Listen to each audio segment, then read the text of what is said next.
المشاهدون الأفاضل، أسعد الله أوقاتكم أينما كنتم بكل خير. أحييكم وأقدم نشرة أخبار المساء من الفضائية الإريترية. استهلوها بالعناوين. إحياء اليوم العالمي للعمل الإنساني.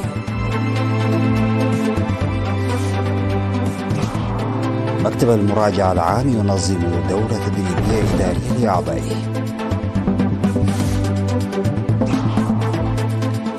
خبراء الآثار بمديرية الدقيح يناشدون لحماية المناطق الأثرية.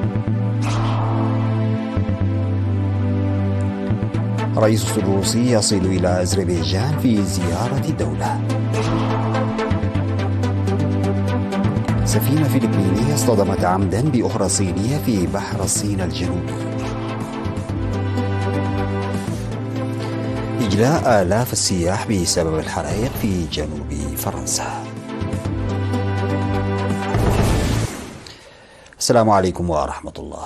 أحيت البلاد اليوم 19 من أغسطس اليوم العالمي للإنسانية تحت شعار الإنسانية مثال للكرامة والرعاية والتحمل بفعاليات مختلفة. وأشار مدير فرع الرعاية الاجتماعية بوزارة العمل والرعاية الاجتماعية السيد محرت آف السهية في الكلمة التي ألقاها في البرنامج الذي يقيم بمدرسة أبرهة بهتة بأسمرة. أشار إلى أن هدف الإحياء هو رفع معنويات الأشخاص الذين يعيشون مع حالات إعاقة بالمحافظة على كرامتهم الإنسانية والتذكير بأن على المجتمع العمل بجهد لمساعدتهم وتسهيل حياتهم اليومية.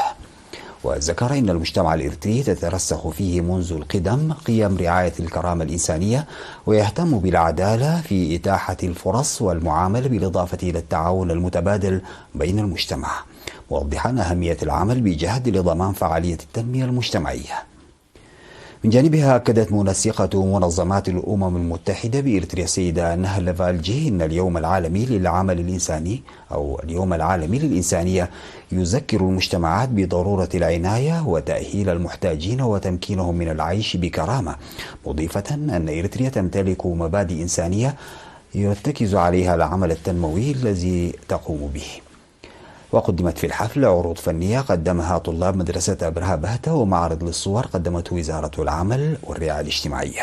هذا ويحتفى بيوم الإنسانية للمرة 15 دوليا والرابعة على المستوى الوطني. نظم مكتب المراجعة العام تدريبا في الإدارة والقيادة ل30 من أعضائه في الفترة من 19 وحتى 23 من أغسطس في فندق أسمرة بالاس في أسمرة. تم تنظيم التدريب بالتعاون مع منظمة المراجعة العامة الإقليمية الإفريقية للناطقين باللغة الإنجليزية أفروساي حول الإدارة والقيادة وأخلاقيات العمل وإعداد تقييم العمل وتنمية القدرات العامة للأعضاء. وأوضح المراجع العام السيد جرزجهير قبل مدهن إن الهدف من التدريب الذي يتوافق مع المعايير الدولية والذي يقدم خصيصا لكبار ومتوسطي المسؤولين في مكتب المراجع العام هو تحسين وتطوير أداء المكتب. وقال إن المنظمة الإقليمية الإفريقية للمراجعة العامة للناطقين باللغة الإنجليزية تتابع بجدية التدريب المقدم من وقت لآخر وتقيم تنفيذه كل 3 سنوات، ولديها نظرة إيجابية عن إريتريا نتيجة التقييم المنتظم الذي يقدمه المكتب. أنشئ مكتب المراجعة العام بموجب المرسوم رقم 23 لعام 1992 وتم تعديله لاحقا بالمرسوم رقم 37 لعام 1993 وله السلطة لإجراء المراجعة المالية لكافة المؤسسات الحكومية استنادا إلى الإعلان القانوني رقم 14 لعام 1993. دعا ممثل متحف مديرية الدقيح السيد إبراهيم عمر لحماية الآثار عامة وتلك الموجودة في حشمله ومألوية وتخندع وقحيته بصورة خاصة. وأوصى الجهات المختصة للعمل على المحافظة على الآثار التاريخية التي تحتوي على الصناعات الفخارية والمباني الأثرية ومختلف الآثار، ذاكرا أهميتها في التوارث ودراسة المراحل الحضارية للمجتمعات التي عاشت في المنطقة عامة. أوضح أن المنطقة منطقة قحيتو الأثرية التي سجلت تطور حضاري بارز في القرن السابع قبل الميلاد، سجلت الحضارة التي عاشها الإنسان في المنطقة بأنها تابعة القرن السابع ما قبل الميلاد، تقع على بعد 15 كيلومترا من مدينة عد قيح، وتضم نحو 750 من الآثار المختلفة. تم تجهيز مركز العلاج الطبيعي في مستشفى أوروت الوطني المرجعي بمعدات حديثة، وبدأ في تقديم خدمات مرضية. وقال مسؤول المركز أخصائي العلاج الطبيعي السيد قبره التخلة إنهم يستقبلون ما بين 150 إلى 200 مريض يوميا. وعلى مدى الأشهر الستة الماضية استقبل المركز أكثر من 2400 مريض حصلوا على خدمات العلاج بالوخز بالإبر والعلاج الكهربائي والشد والتمارين الرقمية والإعاقات العقلية والتنموية وإعادة التأهيل وعلاج بعض الأمراض التي تصيب الأرجل. وقال إن المشاكل الصحية الأكثر شيوعا هي الشلل النصفي وتشنج الأطراف والتواء الوجه، مضيفا أن الأطفال الذين يعانون من التواء الوجه والأرجل المستديرة لديهم فرص الشفاء بنسبة 90% في حال أتوا إلى المركز في مراحل الأمراض الابتدائية. وذكر الطاقم الذي يعمل في المركز لفترات تتراوح ما بين 3 إلى 10 سنوات، ذكر الآباء ومقدمي الرعاية بضرورة الجدية في هذا الصدد، حيث يمكن تحسن معظم المشكلات وعلاجها من خلال الرعاية الطبية المبكرة. دعا رئيس مكتب الخدمات الصحية في مديرية تسنية السيد قبره والتخستي السكان إلى العمل بجدية في تنفيذ الإجراءات الوقائية اللازمة للوقاية من مرض الملاريا خلال فصل الصيف. وقال السيد قبره في حديثه إلى أصحاب الأعمال بأن حالات الإصابة بالملاريا قد انخفضت إلى الحد الأدنى بفضل الجهود المشتركة التي تبذلها المؤسسات العامة والصحية. ومع ذلك حث السكان على توخي الحذر وممارسة الإجراءات الوقائية كما يظهر حاليا في مديريتي فانكو و13. وقال إنه ومع تغير نوع وسلوك البعوض تقوم وزارة الصحة بتغييرات في طرق العلاج والوقاية مع تغير أنواع فصائل البعوض، موضحا إنه إذا عمل الناس بجد في تنفيذ الإجراءات الوقائية يمكن السيطرة على المرض في وقت أقصر. من ناحية أخرى، عقدت وحدة التنمية الاقتصادية بمديرية تسنية اجتماعا مع أصحاب الأعمال بشأن تجديد وإصدار تراخيص الأعمال الجديدة. وقال رئيس المكتب المهندس داوود برهاني إن هناك أكثر من 1500 رخصة تجارية نشطة في الخدمة، ولكن تم تقديم 371 فقط للتجديد حتى الآن. وذكر أصحاب الأعمال بضرورة تجديد تراخيص أعمالهم في الوقت المناسب لتقديم الخدمات العامة.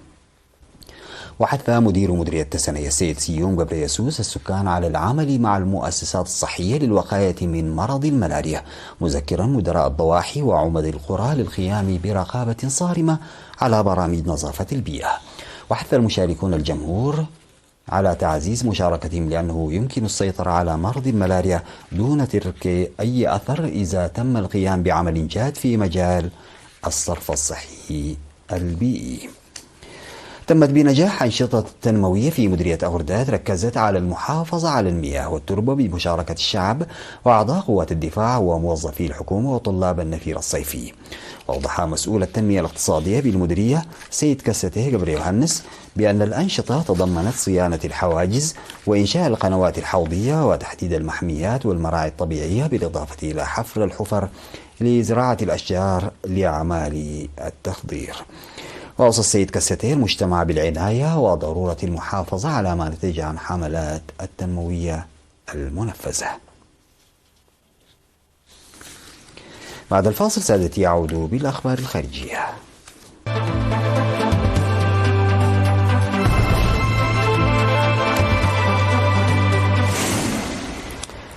وصل الرئيس الروسي فلاديمير بوتين إلى باكو عاصمة أذربيجان في زيارة دولة تستمر يومين يلتقي خلالها نظيره إلهام علييف وفق ما أعلن الكرملين. وتأتي الزيارة إلى هذه الدولة الواقعة في القوقاز الشريك الوثيق لموسكو وكذلك المورد المهم للطاقة إلى الدول الغربية على خلفية هجوم عسكري أوكراني غير مسبوق على الأراضي الروسية. وذكرت وكالة الأنباء الأذربيجانية الرسمية أزيرتاغ أن بوتين وعلييف سيلتقيان على ضفاف بحر قزوين مع إلهام علييف للبحث في القضايا المتعلقة بتنمية علاقات الشراكة الاستراتيجية والتحالف بين روسيا وأذربيجان، فضلا عن قضايا دولية وإقليمية راهنة. ويشمل البرنامج كذلك مناقشات بصيغ مختصرة وموسعة وتوقيع إعلانات مشتركة وتصريحات للصحافة يدلي بها بوتين وعلييف بحسب ريا نوفستي. وتعود آخر زيارة قام بها فلاديمير بوتين إلى أذربيجان إلى سبتمبر من عام 2018. قال خفر السواحل الصيني في بيانات إن سفينة فلبينية تجاهلت تحذيراته المتكررة واصطدمت عمدا بسفينة صينية بطريقة غير مهنية وخطيرة. وأظهر مقطع مصور لخفر السواحل الصيني أن الحادث وقع صباح الاثنين، ووصف السفينة الصينية بأنها سفينة تابعة لخفر السواحل. وفي أحد البيانات قالت قوات الأمن البحري الصينية إن نفس السفينة الفلبينية دخلت المياه القريبة من جزر سكندنوماس شول بعد منعها من دخول مياه جزر سابينا. وقال المتحدث باسم خفر السواحل الصيني جانيو إن سفينتين تابعتين لخفر السواحل الفلبيني دخلتا بشكل غير قانوني إلى المياه المجاورة لجزر سابينا. وقال جان في إشارة إلى مهام الإمدادات التي أرسلتها الفلبين إلى سفينة راسية على جزيرة سكن توماس شول، تسببت الفلبين مرارا وتكرارا في استفزاز وإثارة المشاكل، وانتهكت الترتيبات المؤقتة بين الصين والفلبين. وذكر خفر السواحل الصيني أنه اتخذ إجراءات مراقبة ضد السفن الفلبينية وفقا للقانون في الحوادث التي وقعت، وطالب الفلبين بالتوقف فورا على الانتهاك والاستفزاز أو تحمل كل العواقب. أجلي 3000 سائح خلال الليل من موقع تخييم في جنوب فرنسا بسبب حريق تمكن رجال الإطفاء لاحقا من السيطرة عليه، وهو واحد من 3 حرائق اندلعت في هذه المنطقة. وقالت خدمات الطوارئ في بيان إن الحريق اندلع في كانيه أن روسيون في مقاطعة البيرينيه الشرقية فجرا، وأجهزة رياح بلغت سرعتها 80 كيلومترا في الساعة. وخلال عمليات الإنقاذ والإخلاء أصيب 7 أشخاص بجروح طفيفة، هم 4 مدنيين و2 من عناصر الإطفاء ودركي بحسب المصدر. وفي المنطقة الجنوبية أيضا وفي أوكستانيه نجح عناصر الإطفاء في السيطرة على حريق اندلع في فرونتينيان بعد أن دمر حوالي 350 هكتارا من غابات الصنوبر.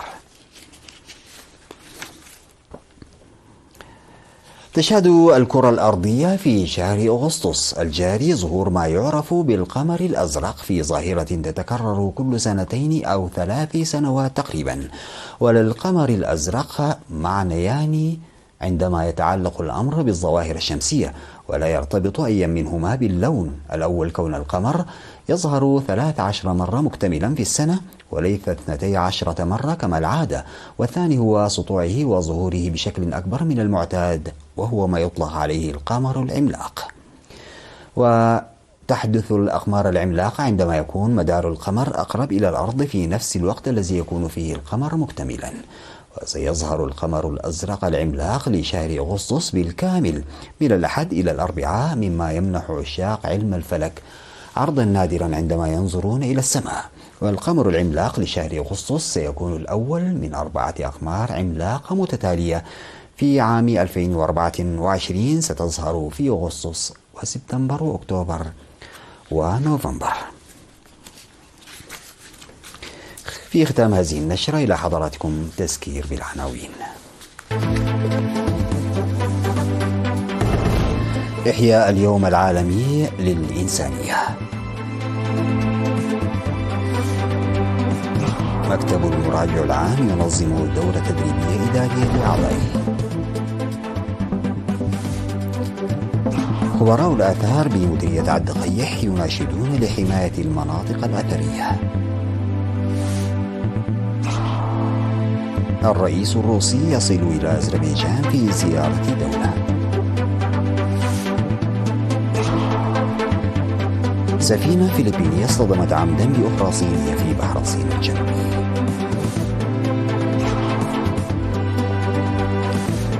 وإجلاء آلاف السياح بسبب الحرائق في جنوب فرنسا. انتهت نشرة الأخبار قدمتها لحضراتكم من الفضائية الإريترية. شكرا لمتابعتكم. السلام عليكم ورحمة الله تعالى وبركاته.